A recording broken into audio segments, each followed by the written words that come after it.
Vamos a abrir en Santiago el capítulo 1.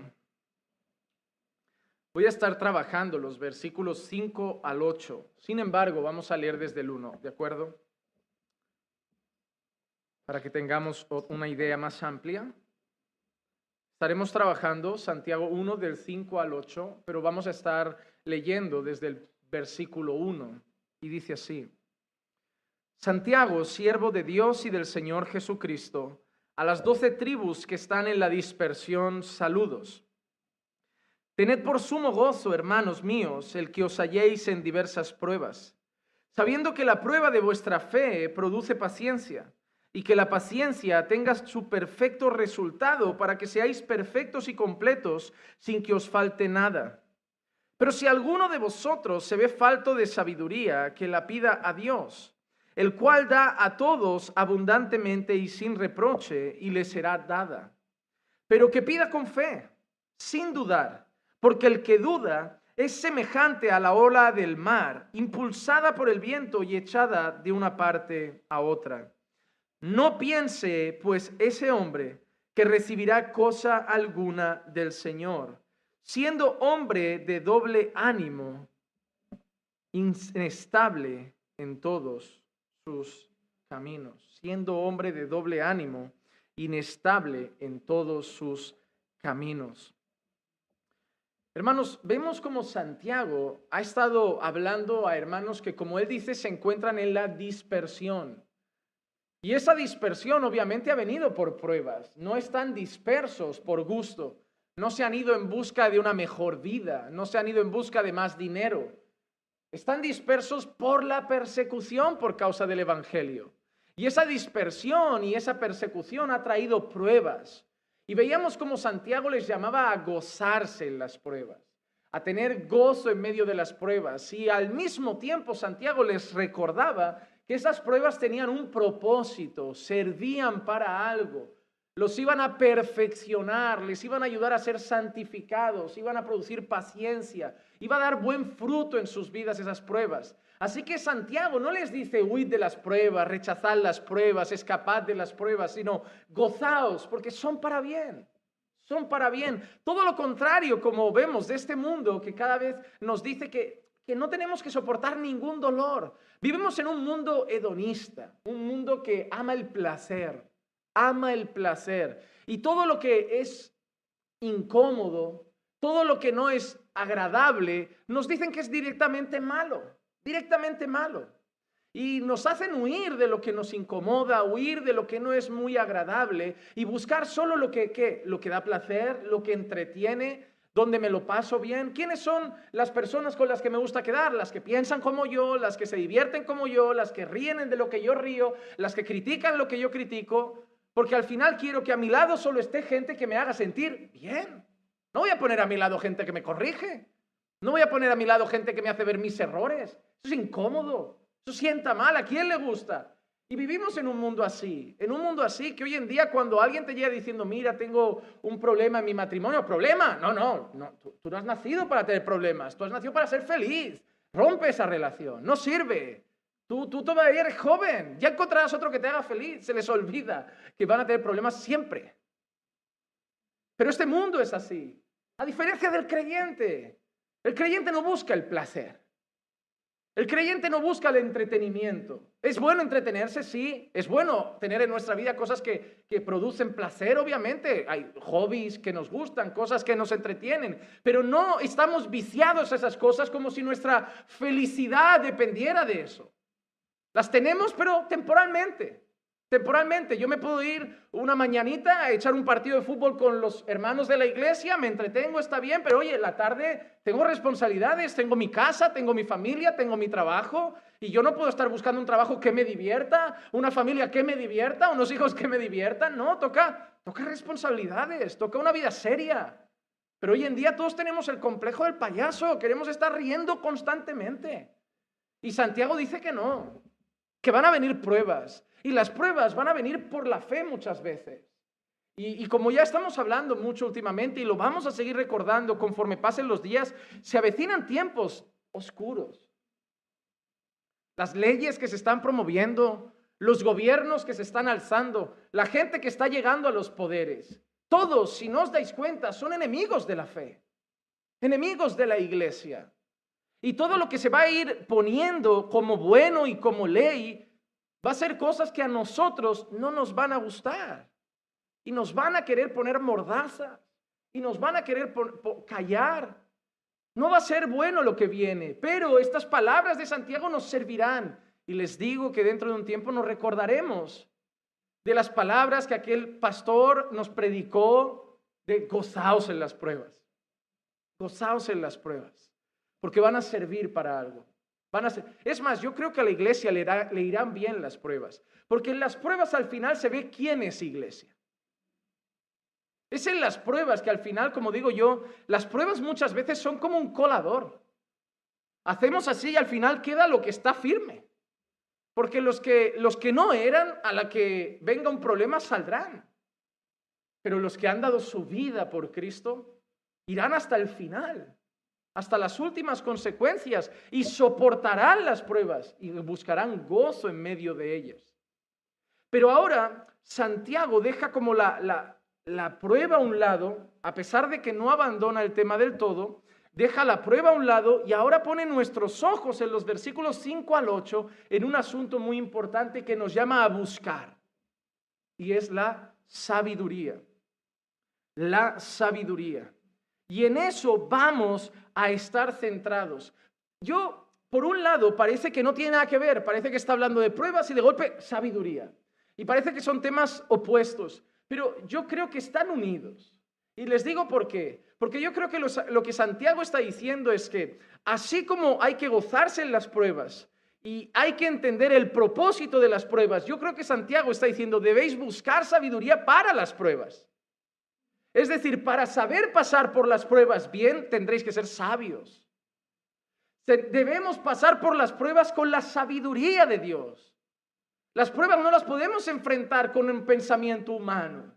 Las pruebas no las podemos enfrentar con nuestra propia inteligencia. Vamos a necesitar sabiduría para saber pasar por ellas, para no desestabilizarnos, para entenderlas, para comprenderlas, incluso para aconsejar a los que pasen con nosotros por ellas.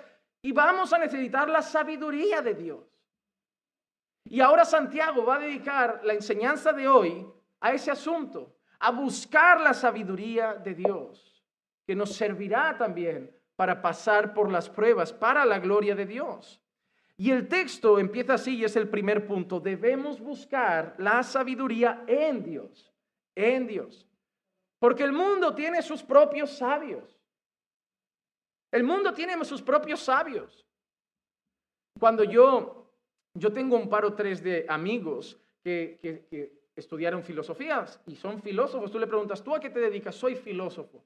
Y a mí me gusta porque yo le digo, ¿pero qué eres exactamente?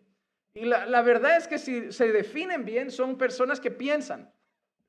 Para ellos, piensan en la vida.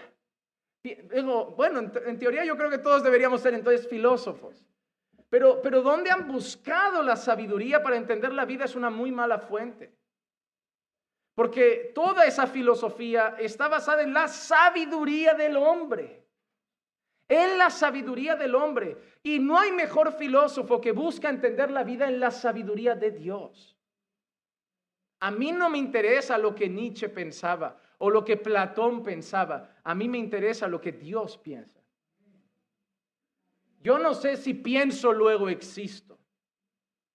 ¿Cómo era eso de cogito ergo sum? Yo no sé. Yo lo intenté borrar de mi cabeza rápido. Pero sí sé una cosa. Sin Cristo estoy muerto en los delitos y pecados. Así que no sé si pienso o no pienso. Pero lo que sí que sé es que estoy muerto en delitos y pecados. Pero también sé que en Cristo hay vida eterna. Entonces la filosofía mía de vida como creyente no puede determinarla un griego, un filósofo alemán, sino la palabra de Dios. Y eso es lo que Santiago va a empezar a decir. Debemos buscar sabiduría en Dios. Piensen que esos hombres están dispersos. ¿Por qué tierras predicó mucho Pablo? Por tierras griegas. ¿De dónde es la cuna del pensamiento y la filosofía principal de todo el mundo? ¿Dónde se creen que son los más sabios de todos? En Grecia. Casi todos están allí. Así les va, en crisis, pasando hambre, no les ha servido tanta sabiduría. Saben cómo va el mundo, pero no saben cómo va su país. Para que vean de qué sirve la sabiduría de este mundo. De nada, de nada. Y Pablo iba allí, a lugares de mucha idolatría. Y estos creyentes se iban a dispersar, iban a pasar por zonas donde habría muchos griegos que querrían traer muchas ideas a sus cabezas, como los gnósticos. Querrían traer muchos pensamientos a su mente. En Roma también había muchos filósofos. Entonces nosotros debemos pensar que Santiago les está diciendo, para pasar todo lo que vais a enfrentar necesitáis buscar sabiduría en Dios. En Dios. Y dice así, pero si alguno de vosotros se ve falto de sabiduría, que la pida a Dios, el cual da a todos abundantemente y sin reproche, y le será dada. Mira lo que dice. A mí este versículo me enseña cosas importantes. Número 1, si alguno se ve falto de sabiduría, es decir, hay gente que no está falta. Hay gente que no está falta. Miren, la sabiduría es algo que todos debemos seguir creciendo en ella. Nadie puede decir, yo ya soy el sabio de los sabios. Todos seguimos creciendo en sabiduría, pero hay una cosa que es real. No todos tenemos el mismo grado de sabiduría. La sabiduría, hablo de sabiduría en Dios, en Dios. La sabiduría que tiene en Dios un hombre maduro en la fe que lleva 20 años en el Señor, no es la sabiduría que tiene en Dios una persona que lleva 1 año en el Señor. Es decir, la sabiduría va creciendo en nosotros progresivamente. Conforme vamos conociendo a Dios, nos vamos volviendo más sabios. Por eso a veces nos choca mucho cuando vemos algunas actitudes en unas personas y la misma actitud no nos choca tanto en otras. ¿Por qué? Porque esa persona es nueva y es normal según qué cosas. Pero lo que no es normal es que esta otra que diga que lleva 15 años en el Señor, haga lo mismo. Porque teóricamente debe ser más sabia. Pero Santiago dice que si a alguno le falta, es decir, todos debemos buscar más, pero hay gente que la necesita mucho, hay gente que está muy vacía quizá de la sabiduría de Dios, dice que se la pida a Dios. Santiago deja claro dónde buscarla, quién es la fuente, cuál es el origen de la sabiduría. Para mí que me digas que tienes un máster en lo que sea, no me dice que eres sabio, me dice que has leído mucho.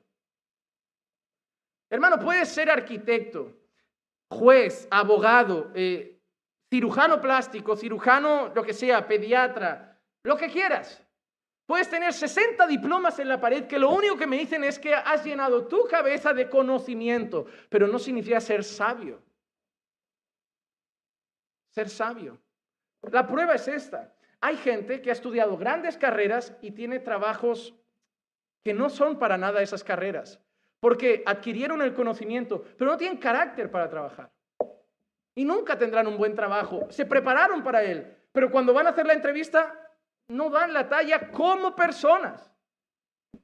Y esa es la evidencia de que los títulos no abren puertas. Ayudan si van acompañados de otras cosas.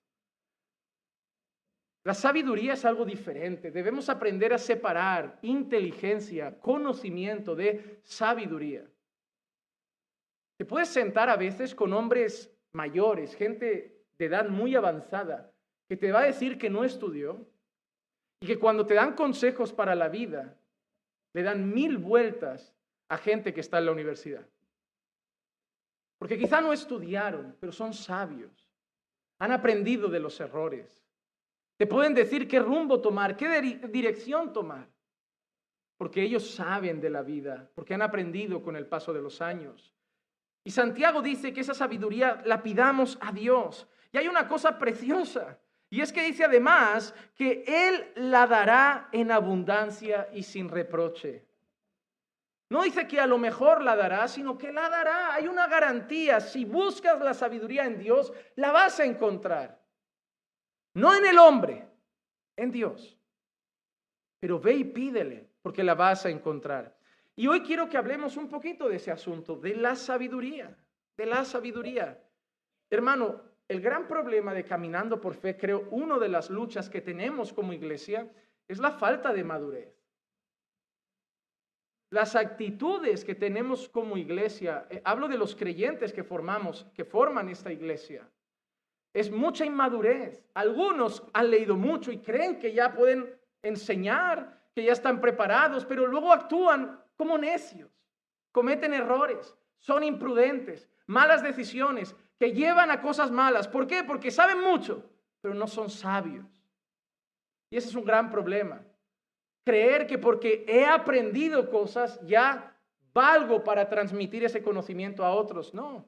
¿Sabían que un buen maestro no es solo una transmisión de conocimiento, sino de vida? Tú no quieres ver en el que te enseña conocimiento teórico, sino también práctico. Quieres ver ese conocimiento moldeado su vida para eso es una persona sabia. La sabiduría es aplicar la palabra de Dios a nuestra vida. Y hay un libro en la Biblia que le da mucho valor a la sabiduría, para que veamos lo importante que es. Santiago no está diciendo que pidamos cualquier cosa. Santiago está diciendo que pidamos algo que la Biblia muestra que es extremadamente importante. Mira lo que dice, por ejemplo, Proverbios capítulo 2 y versículo 6. Vamos a leer 3 pasajes de Proverbios para entender la importancia de la sabiduría. Proverbios 2:6 dice así: porque el Señor da la sabiduría, de su boca vienen el conocimiento y la inteligencia. Mira lo que ha dicho Santiago: el que quiera sabiduría, pídala a Dios y Él se la dará. Y Salomón ha dicho algo: de la boca del Señor viene el conocimiento y la inteligencia, del Señor proviene la sabiduría. Santiago no ha enseñado nada nuevo, sino algo que ya conocía, algo que estaba en el libro de Proverbios, algo que Salomón había dicho, que la fuente de la sabiduría es Dios.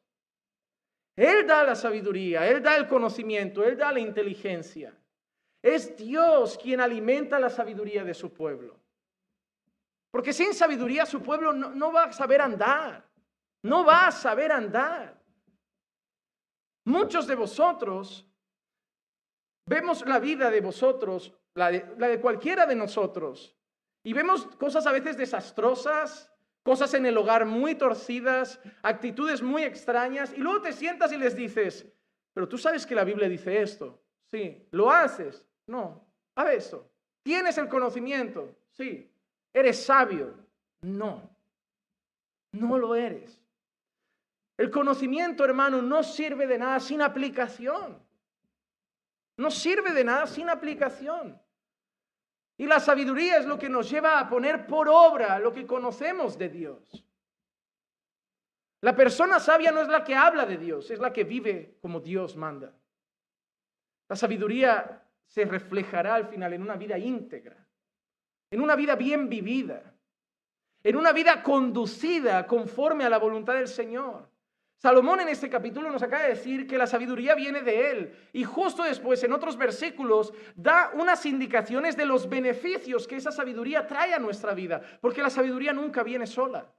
Mira lo que dicen los siguientes versículos 10 al 19, un texto amplio, pero lo leo rápido. Porque la sabiduría entrará en tu corazón y el conocimiento será grato a tu alma. La discreción velará sobre ti, el entendimiento te protegerá para librarte de la senda del mal, del hombre que habla cosas perversas, de los que dejan las sendas de rectitud para andar por caminos tenebrosos, de los que se deleitan en hacer el mal y se regocijan en la perversidad del mal, cuyas sendas son torcidas y se extravían en sus senderos. Ella, la sabiduría, te librará de la mujer extraña, de la desconocida que lisonjea con sus palabras, la cual deja al compañero de su juventud y olvida el pacto de su Dios, porque su casa se inclina hacia la muerte y sus senderos hacia los muertos. Todos los que a ella van no vuelven ni alcanzan las sendas de la vida. Vemos como la sabiduría no viene sola. Dice, Salomón ha dicho antes que Dios da la sabiduría. Santiago dice que le pidamos a Dios la sabiduría. Y ahora Salomón explica qué cosas trae la sabiduría. Entre esas cosas dice que nos vuelve más discretos. La gente bocazas no es sabia. La gente que la va liando con sus palabras no es sabia. Ay, no tenía que haber dicho eso. Ay, no tenía que haber hablado así. No es sabia. El sabio es discreto. La Biblia cuando habla del necio dice que habla mucho. Que el necio no frena su lengua. Que el necio no le faltan nunca palabras, pero cuando habla del sabio, la Biblia dice que casi nunca habla. Está muy callado. Porque el sabio piensa, reflexiona, escucha a otros, a ver si lo dice otro lo que él piensa, y después de analizar todo, dice una frase y enseña a todos. El necio se hace pasar por sabio hablando todo el tiempo. Sabe de política, de fútbol, del tiempo, de la vacuna, de medicina, de sociedad, todo. Pregúntale, él te va a responder siempre. De todo tiene una opinión. No acabó ni la educación primaria, pero sabe de todo. Sabe de todo. Nunca está callado. Hablas de política, él piensa. Hablas de machismo, feminismo, lo que sea, él sabe algo. Y tú dices, pero ¿cómo puede ser? Sabes de todo. Siempre, siempre, siempre. Nunca consigue estar callado y decir, voy a escuchar a otros porque de esto no tengo ni idea. Nunca. Siempre tendrá algo que decir. Y eso refleja al necio. El necio es llamativo, el necio llama la atención, el necio le gusta estar en el centro, le gusta ser protagonista. La sabiduría trae discreción. Trae discreción. A lo largo de la vida te das cuenta que los hombres más sabios que han existido pasan muy desapercibidos. Son bastante callados, son bastante quietos, tranquilos. Son discretos, trae discreción. Pero más cosas que trae además de discreción. Mira que nos enseña el mismo texto. Nos dice que nos volveremos discretos y que seremos protegidos por el entendimiento. ¿Protegidos de qué? De la senda del mal, de los caminos tenebrosos. El sabio elige bien sus caminos. No anda en caminos resbalosos. No juega con los límites. Normalmente le dirán, es muy religioso, es muy fanático, pero él no, él es sabio. Él sabe que somos débiles, él sabe que caemos con facilidad y no va a quedar a solas con su pareja, sabiendo que se la va a jugar, a llorar y decir, ay, me equivoqué otra vez. No, directamente no lo hará.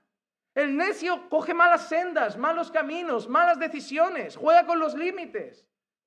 La sabiduría nos libra de los malos caminos, de los caminos tenebrosos.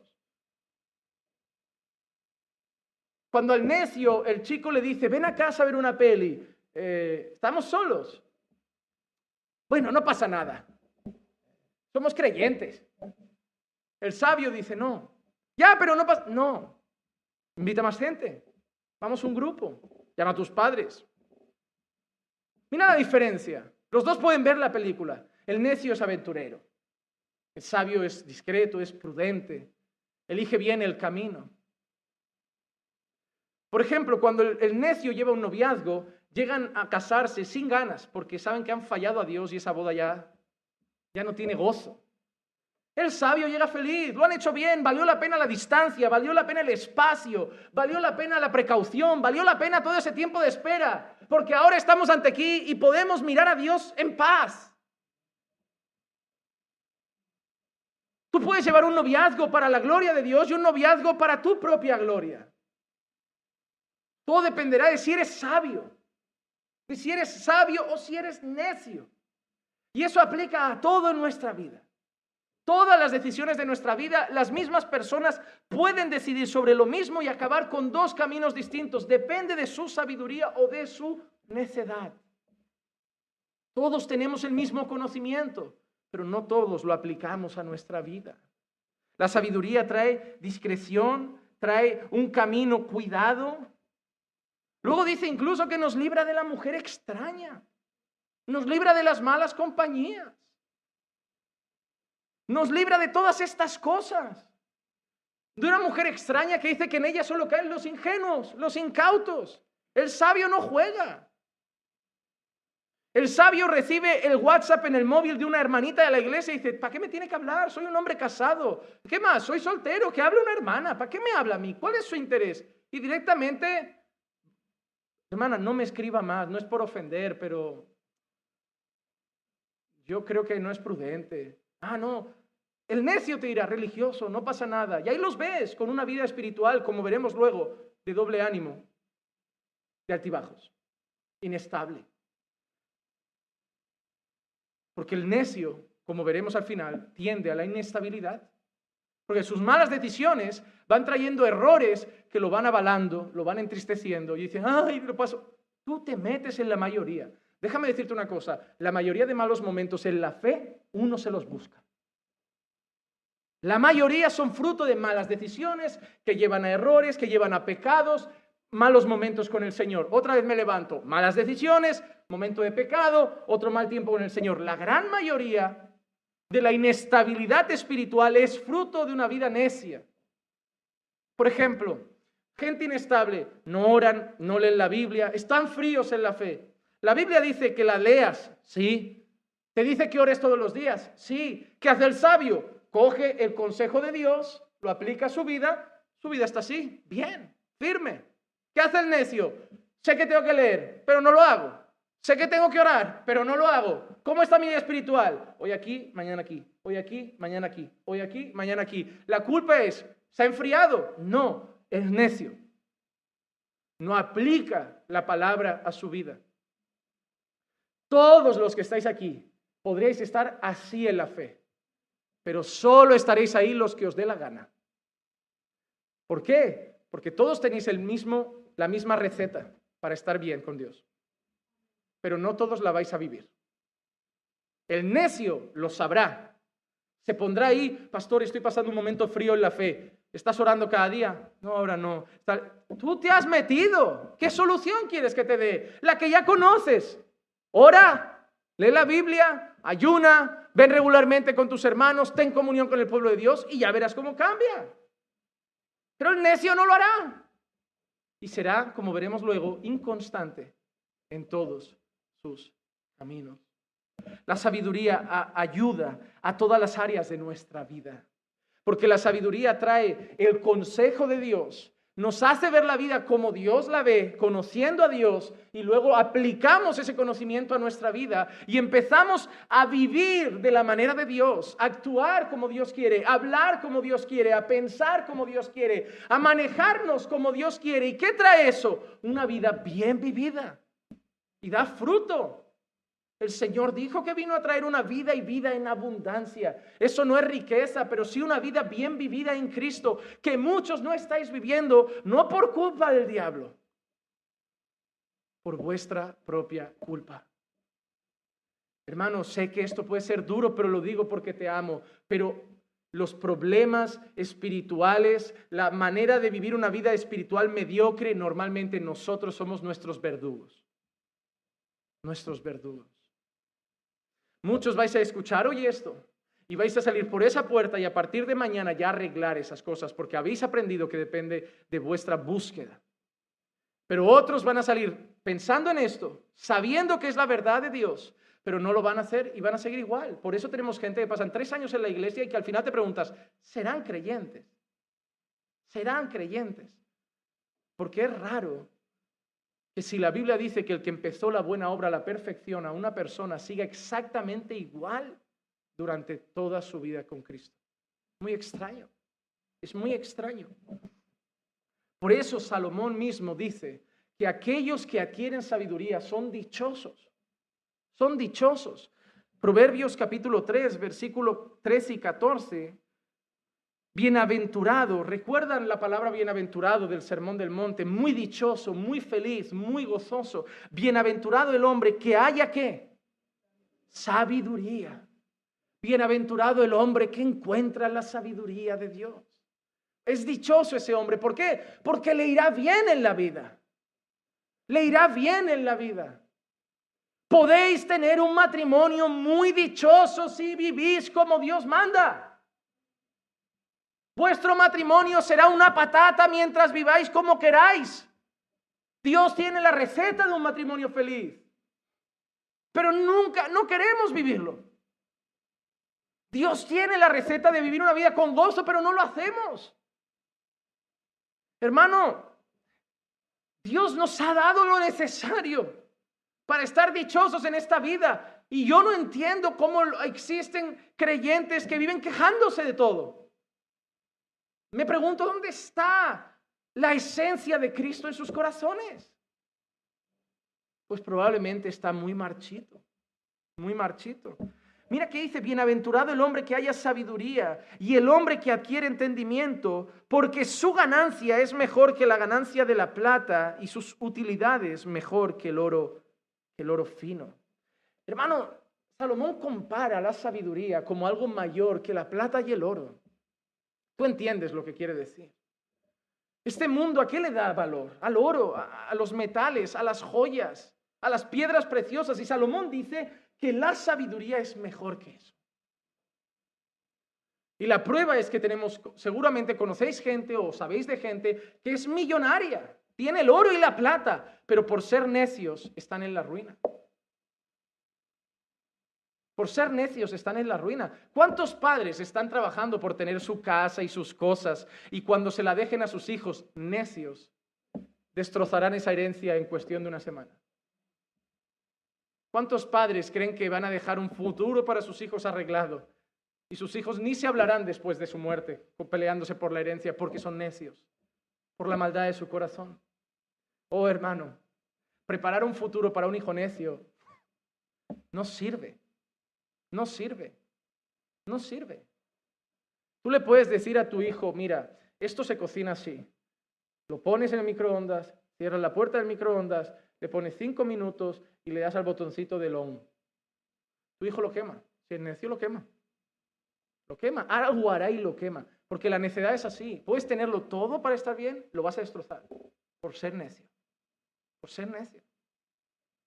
Lo mejor que puedes enseñar a tus hijos es que busquen la sabiduría de Dios. Porque si tu hijo entonces no le dejas una casa, sabrá que debe trabajar, sabrá cómo debe administrar sus bienes, sabrá cómo debe conducirse. Y tú sabrás que no le dejaste una casa, pero le dejaste un futuro. Tu hijo necesita conocer la sabiduría de Dios, pero para eso primero la tienes que conocer tú. La tienes que conocer tú. Así que Santiago dice que debemos buscar sabiduría en Dios porque Él la va a dar. Y solo quiero hacer un inciso rápido antes de seguir. Y es que algunos comentaristas cuando estudiaba el texto decían que esa sabiduría, por cómo Pablo se expresa a los corintios, podía ser el Evangelio. Os voy a leer un par de textos para que veáis esta comparación. Primera de Corintios, capítulo 1, versículos 18 al 25. Pablo dice así, porque la palabra de la cruz es necedad para los que se pierden, pero para nosotros los salvos es poder de Dios, es decir, el Evangelio. Porque está escrito, destruiré la sabiduría de los sabios y el entendimiento de los inteligentes desecharé. ¿Dónde está el sabio? ¿Dónde está el escriba? ¿Dónde está el polemista de este siglo? ¿No ha hecho Dios que la sabiduría de este mundo sea necedad?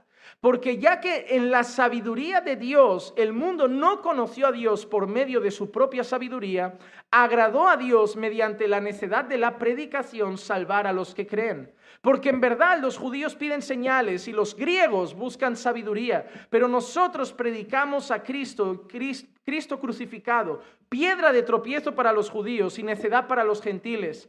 Pero mira ahora, más para los llamados, el mensaje de la predicación de Cristo crucificado, el Evangelio, más para los llamados, tanto judíos como griegos, Cristo es poder de Dios y sabiduría de Dios, porque la necedad de Dios es más sabia que los hombres y la debilidad de Dios es más fuerte que los hombres. En el versículo 30 del mismo capítulo dice así, mas por obra suya estáis vosotros en Cristo Jesús, el cual se hizo para nosotros nuevamente sabiduría de Dios, justificación y santificación y redención. Por eso muchos comentaristas dicen que cuando Santiago habla de buscar sabiduría en Dios, se refiere a buscar el Evangelio, a buscar a Cristo. Pero yo difiero en eso. Yo creo que en nuestro texto no se está refiriendo al Evangelio, no se está refiriendo al mensaje de la cruz. Yo creo firmemente que nuestro texto se está refiriendo a lo que Pablo define en su despedida de Mileto como todo el consejo de Dios, la palabra de Dios, la dirección de Dios, la guía de Dios, la revelación de Dios. Hechos 20:27, Pablo dice, pues no rehuí declarar a vosotros todo el propósito de Dios. Creo que es Reina Valera la que dice todo el consejo de Dios. Entonces, para mí entender, lo que Santiago está diciendo es que busquemos la palabra de Dios, el consejo de Dios, la dirección de Dios, lo que Dios ha dejado escrito aquí. Aquí está la sabiduría de Dios. La dirección de Dios. Aquí está la manera de ver el mundo de Dios. Aquí está la manera de conducirse en el mundo descrita por Dios. Aquí está reflejado lo que Dios quiere para nosotros, para los jóvenes, para los adultos, para los hombres, para las mujeres, para los solteros, para los casados, para los jefes y para los trabajadores, para los padres y para los que son hijos. Aquí está la sabiduría de Dios, el consejo de Dios. Y considero que es lo que Santiago está diciendo. Buscad esa sabiduría aquí. No, hermanos, no creo que Santiago esté diciendo, ponte a orar y di, Señor, hazme más sabio, hazme más sabio, hazme más sabio, hazme más sabio. No, creo que esta es la sabiduría de Dios. Este es el consejo de Dios. El consejo de Dios. El Salmo 19, cuando habla de la palabra de Dios, dice el versículo 7, la ley del Señor es perfecta, restaura el alma. El testimonio del Señor es seguro, que hace sabio al sencillo.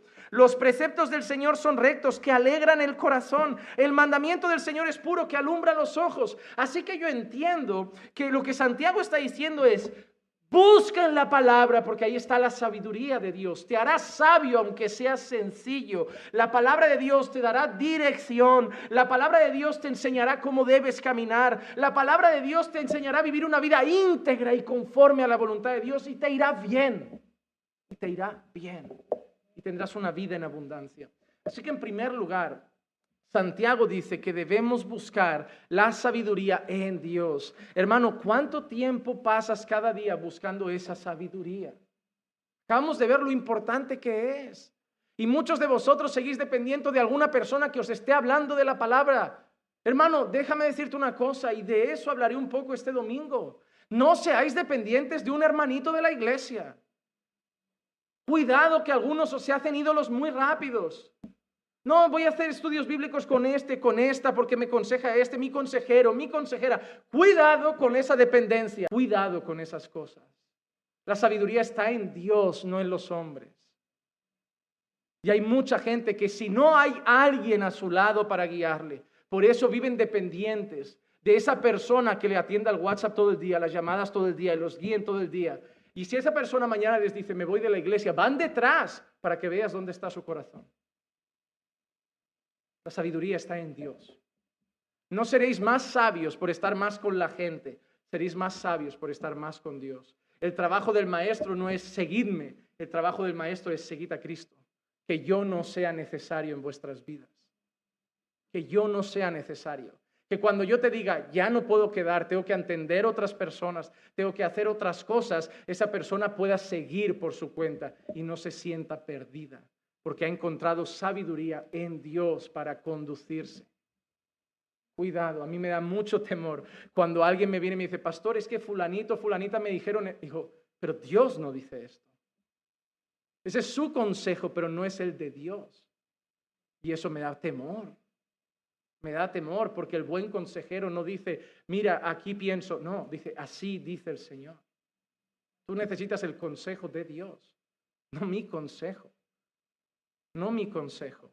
Segundo punto de nuestra enseñanza, y los dos siguientes voy a ser un poco más breve, es que Santiago dice que busquemos fe en Dios, pero Santiago dice cómo la debemos pedir y dice que la debemos buscar con fe, no de cualquier manera.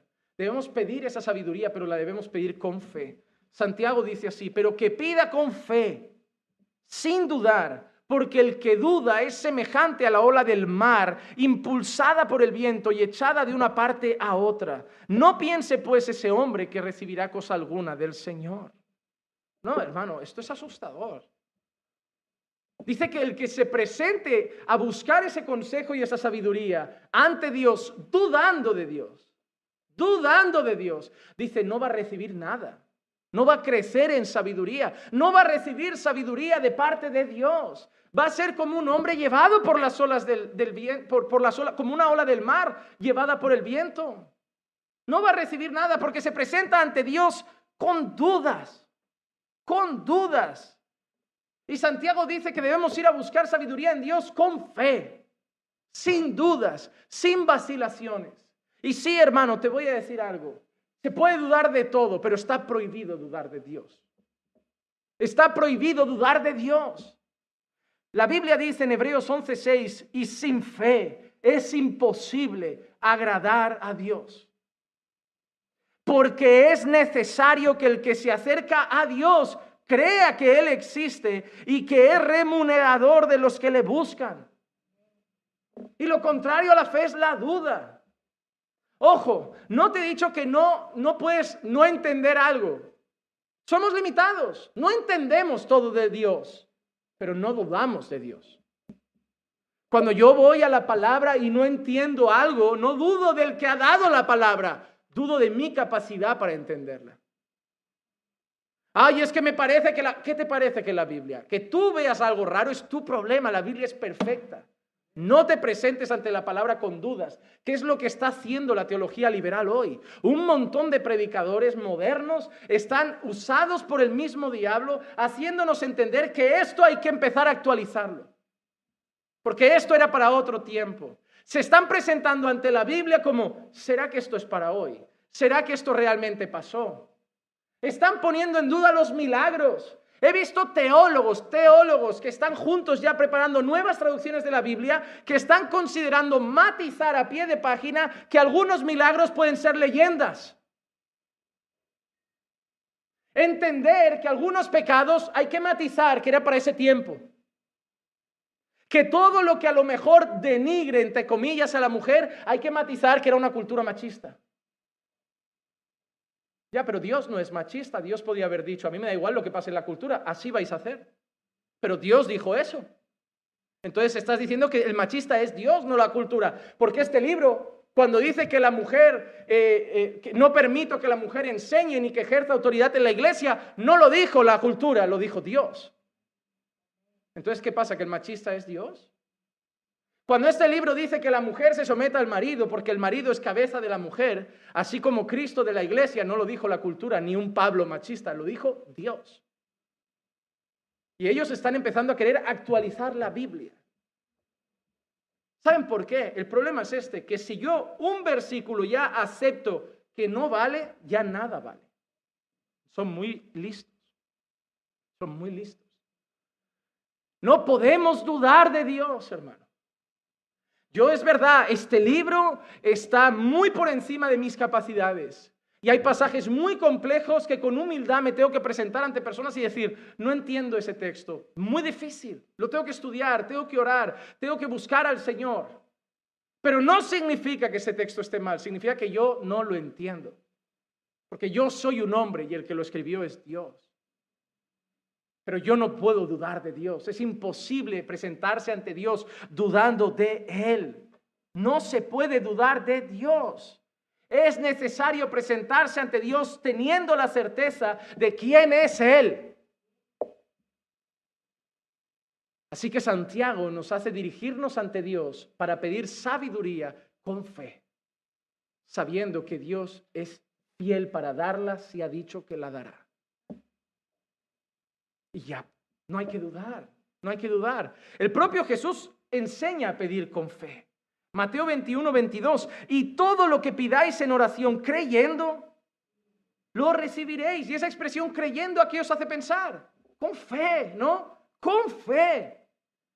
Obviamente ese texto lo han sacado muchos de contexto, creyendo, este texto se puede predicar muy mal. Pero la verdad, yo siempre le digo a esas personas, cuando alguien me dice, pero la Biblia dice, le digo, vale, ahora mismo vamos a ponerlo en práctica según tu comprensión. Mueve ese monte. Porque es lo que pone el texto. Mueve ese monte. Y siempre me miran como, no quiero. No, muévelo. Si dice que tú pides al monte que se mueva y se mueve, y si pides con fe pasa, como tú dices que aquí significa que todo lo que pido con fe pasa, pide con fe que el monte se mueva. En el fondo saben que no es así. Lo que ese texto nos enseña es lo mismo, que si es la voluntad de Dios, pasa. Porque Dios no tiene imposibles, puede mover montes. Si Él quiere, mueve montes. Si Él quiere, quita cáncer. Si Él quiere, pone cáncer. Dios puede hacer lo que quiera. Dios puede mandar el COVID y puede quitar el COVID. Dios no tiene límites y cuando yo voy a pedir a Dios, tengo que creer que recibiré lo que pido si es la voluntad de Dios.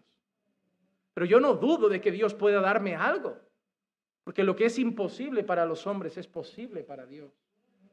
Ese texto no es pide lo que sea que Dios te lo concede como el genio de la lámpara. Ese texto sirve como para decirte, pide con fe sabiendo que para Dios no hay imposibles. Y si es su voluntad, cree que lo vas a recibir. Cree que lo vas a recibir.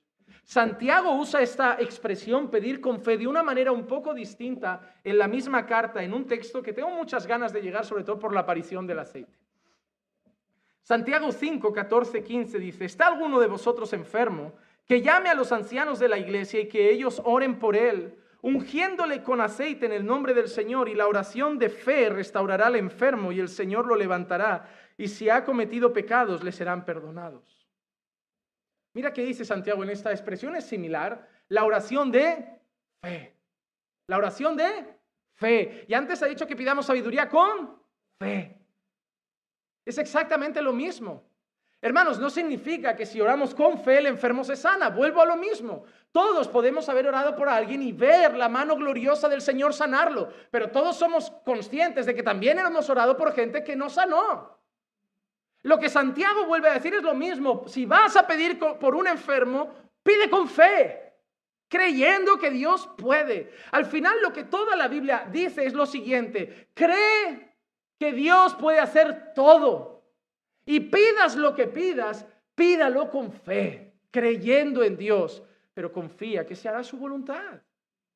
Que se hará su voluntad. Y si la voluntad de Dios es sanar al enfermo, yo pido con fe porque el enfermo sea sanado, sabiendo que Dios puede. Sabiendo que Dios puede. Hermano, igual que hay gente que pide que el paralítico ande, yo les digo, Dios no tiene límites. Yo cuando veo a alguien que le falta una pierna, yo le pido a Dios, Señor, dale una pierna. ¿Qué pasa? ¿No puede? ¿Qué pasa? ¿Que no puede? ¿No habéis leído Ezequiel 37, si no me equivoco? Lo que hizo con un montón de huesos. ¿No puede poner otra pierna? Él no tiene límites. Él no tiene límites. Te digo una cosa, para nosotros un resfriado y el COVID es una chorrada y algo muy grave a lo mejor. Para Dios, poner una pierna, curar el SIDA o lo que sea, no es nada. Hermanos, es Dios. Y a eso se refiere Santiago. Ves a pedir con fe, no puedes dudar. Estás hablando con Dios. A veces algunos dudan porque no pasan las cosas que piden. Pero en ese caso debemos tener en cuenta que a lo mejor lo que estamos pidiendo no está bien. Hermano, el ejemplo más claro es Abraham. Romanos 4:20 dice, sin embargo, respecto a la promesa de Dios, Abraham no titubeó con incredulidad, es decir, no dudó, ¿verdad? No dudó, sino que se fortaleció en fe, dando gloria a Dios. Hermano, Abraham tenía todo humanamente para empezar a dudar. Los años pasaban, cada vez ambos más secos. Y la promesa no llegaba. Y seguramente si la promesa se la hubiera hecho un hombre, Abraham dudaría. Si alguien hubiera llegado, así dice el Señor, Dios te dará un hijo. No sé yo. Pero fue Dios. No fue alguien en nombre de Dios. Fue Dios. Y Abraham sabía que el que se lo había prometido era fiel para cumplirlo. Y aunque todo humanamente apuntara, esto no pinta bien, Abraham no tuvo incredulidad, Abraham no dudó. Abraham fue fortalecido en la fe dando gloria a Dios porque sabía que Dios era poderoso para cumplir lo que para el hombre era imposible. Y eso es lo que Santiago quiere, que vayamos a pedir con fe. Con fe, con fe. Pero como hemos dicho muchas veces, aunque pidamos con fe, pedimos cosas que Dios no quiere. Y aunque pidamos con fe, debe ser la voluntad de Dios. El mismo Santiago, algo que aprenderemos más adelante, dice, pedís y no recibís, porque pedís con malos propósitos para gastarlo en vuestros placeres. Hermano, hay una cosa que está clara, Dios no va a atender peticiones egoístas. Dios no va a atender peticiones egoístas. Y eso es lo que está diciendo Santiago, Dios no va a atender peticiones egoístas. Pero Santiago nos está enseñando que lo que estamos pidiendo es sabiduría, no estamos pidiendo un coche, no estamos pidiendo dinero. Estamos pidiendo conocerle más, glorificarle más, saber más de Él, profundizar más en nuestra relación con Él, para vivir más para su gloria. Por eso Santiago dice, pedid y se os dará sabiduría. Porque no es algo egoísta, es algo que pedís para el bien de vuestra relación con Dios. De vuestra relación con Dios. Y Y para concluir, la última frase del final, Santiago nos dice que no podemos ser lo que él llama personas de doble ánimo. Personas de doble ánimo. Y la frase que utiliza es, siendo hombre de doble ánimo, inestable en todos sus caminos. Santiago vuelve a usar de nuevo una frase similar en Santiago 4:8. Acercaos a Dios y Él se acercará a vosotros. Limpiad vuestras manos, pecadores, y vosotros de doble ánimo, purificad vuestros corazones. De nuevo usa esa expresión, ¿verdad? Doble ánimo. La traducción original, doble ánimo, ¿saben cómo es? Es doble alma. Es doble alma. Cuando tú lees los textos en griego y esto, las palabras no suenan tan fáciles, pero es como si tuvieran el corazón dividido, como si la misma persona fuera para dos lados diferentes. O sea, si yo voy a la derecha y solo voy a la derecha, voy a llegar a mi meta, pero si voy a la derecha y a la izquierda a la vez, no salgo del sitio. A eso se está refiriendo, doble alma. Hay un salmo, quiero leerlo también, el Salmo 12:2, que lo dice de esta manera. Falsedad habla cada uno a su prójimo, hablan con labios lisonjeros y con doblez de corazón. Esa expresión es como decir con dos corazones, con doble corazón. ¿A qué se refiere el salmista? Personas que delante del prójimo tienen un corazón y detrás del prójimo tienen otro corazón. A eso se está refiriendo Santiago. Personas que por un lado buscan un rato la sabiduría de Dios y luego la sabiduría del mundo. Leen un rato la Biblia y luego la revista de filosofía y de pensamiento moderno con filosofía de este mundo. Buscan un rato agradar a Dios, luego agradar al mundo. Buscan el consejo de Dios, el consejo del mundo. Buscan la dirección de Dios, la dirección del mundo. ¿Y qué dice Santiago a esas personas? Inestables. Inestables. ¿Saben por qué muchos espiritualmente no están bien? Porque muchos, y lo digo con pesar en el corazón, muchos son personas de doble ánimo. Muchos son personas de doble ánimo. Hermano, yo no quiero que lleves una vida religiosa, pero yo quiero que entiendas que no puedes alimentarte de dos cosas. Hermano, yo no quiero que lleves una vida religiosa, porque la vida religiosa que es una carga para ti. Yo solo quiero que elijas qué vida quieres llevar. Hermano, yo nunca te forzaré a buscar solo a Dios, pero sí que te tengo que decir la verdad. No puedes servir a los dos. Si tú te alimentas un rato de los placeres espirituales y luego un rato de los placeres carnales, tú no vas a crecer. ¿Saben por qué muchos de ustedes en la fe pasan los años y no progresan? Es por eso. Porque pasan 1 hora con la Biblia y 3 con Netflix. Hermano, te lo digo en serio, yo no te...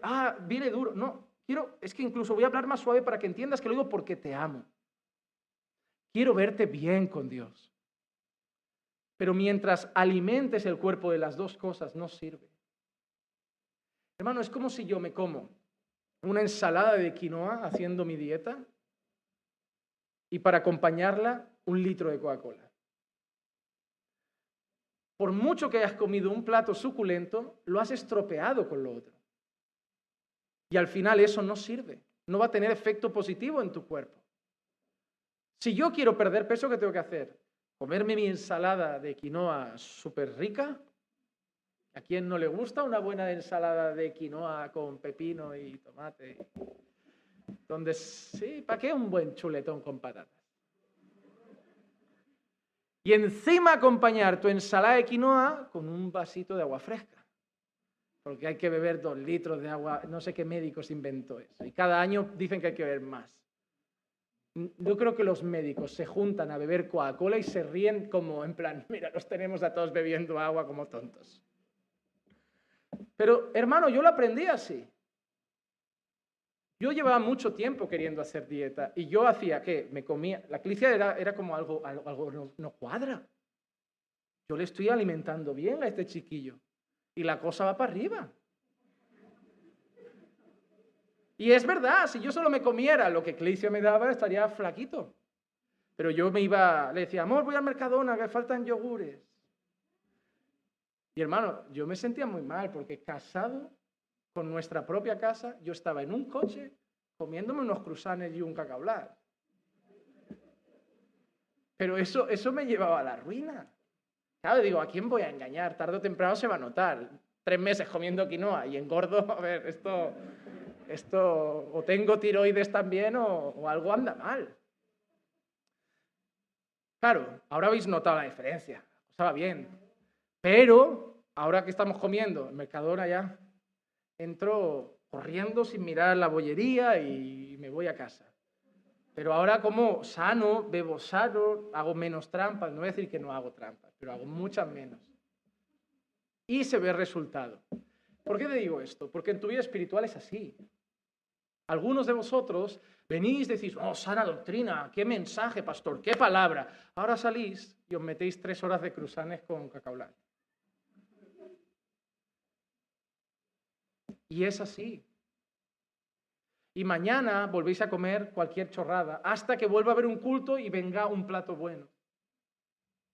Y por eso tu vida espiritual, así. Yo te amo tanto, pero no puedo llegar a tu vida. No puedo meterme en tu casa. No puedo seguirte todos los días, 24 horas, para decirte, no, y come más de esto, deja esto.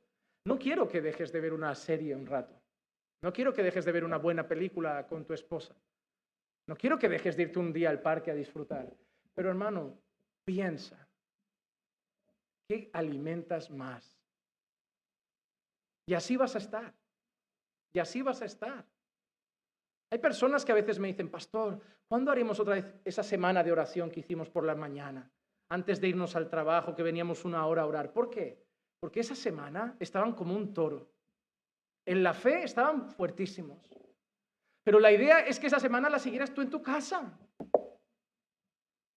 Porque no podemos estar siempre pensando, dependo de la iglesia para estar firme. Dependo del pastor para estar firme. Dependo de los hermanos. No, hermano, depende de ti. Mi dieta, que le hice hacía su parte, pero al final entendí que dependía de mí.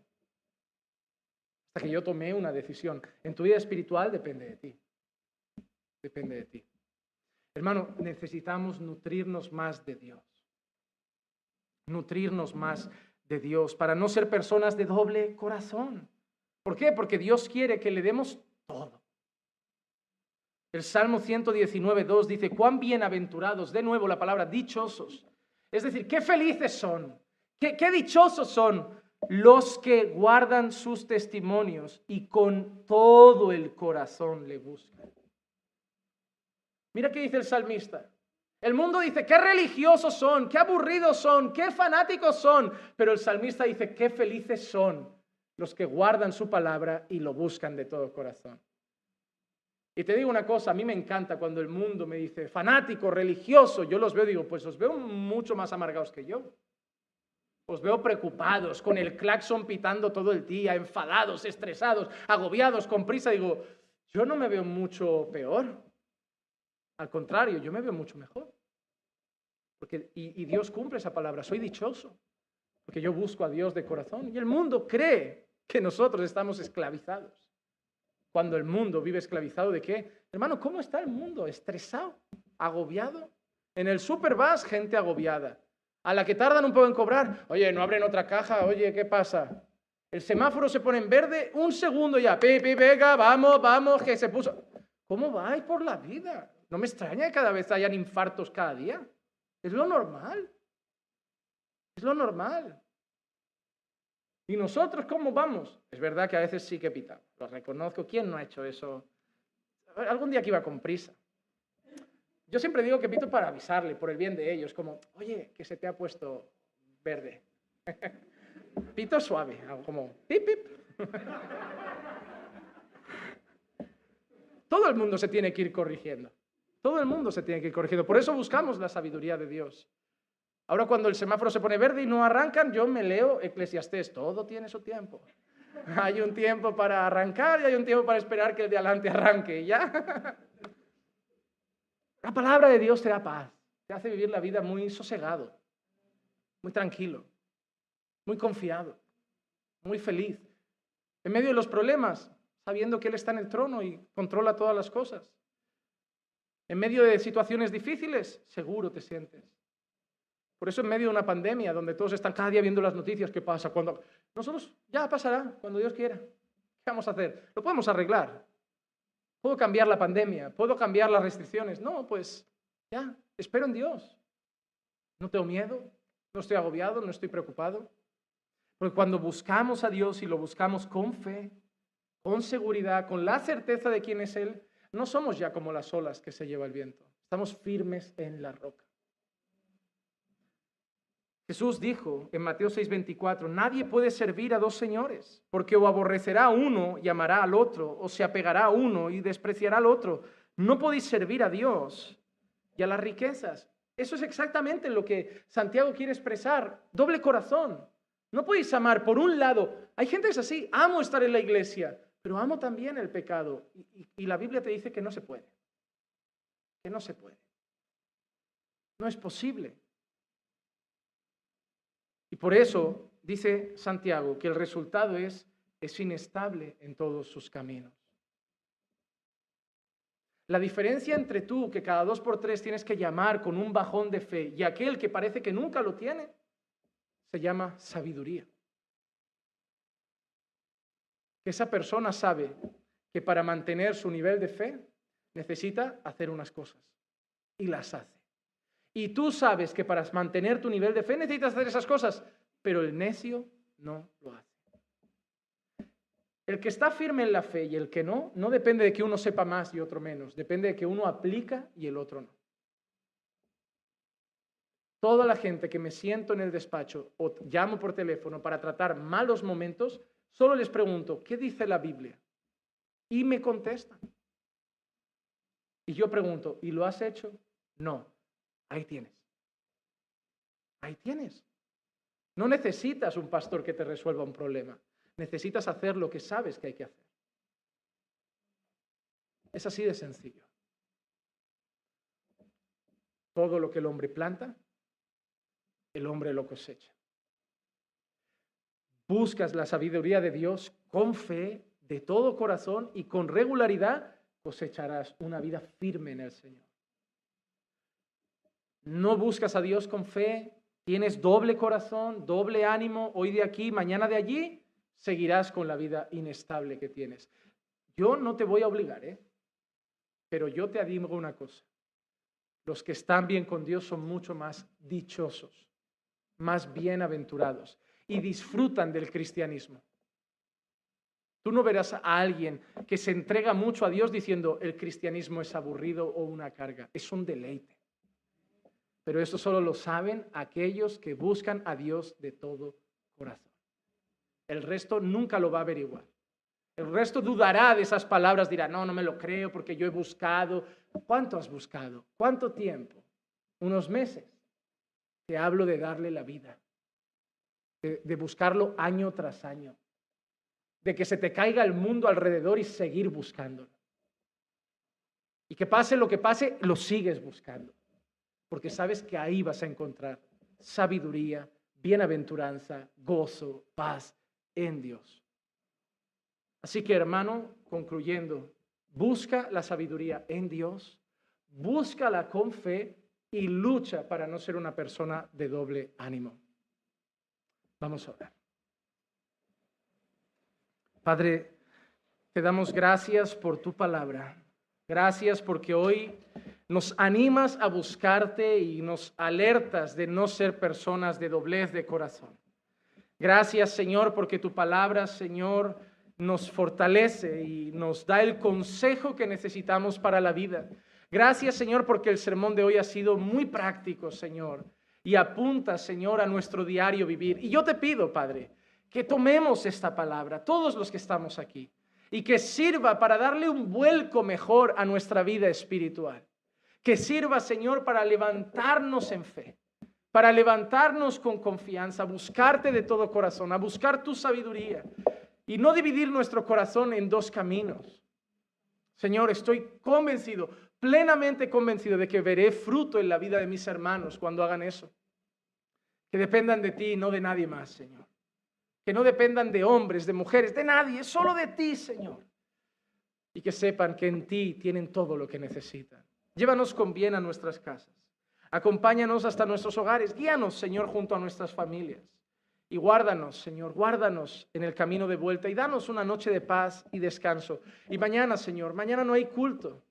Y a lo mejor, Señor, tendremos la tentación de no buscarte y de no alimentarnos de ti y distraernos con otras cosas. Y, Señor, sí, podemos tener un tiempo de entretenimiento, pero que mañana, Señor, también te busquemos para que sigamos, Señor, perfeccionando nuestra vida en ti y podamos vivir para tu gloria. Gracias, Padre, por todo. En el nombre de Jesús. Amén, amén y amén. Estamos bendecidos.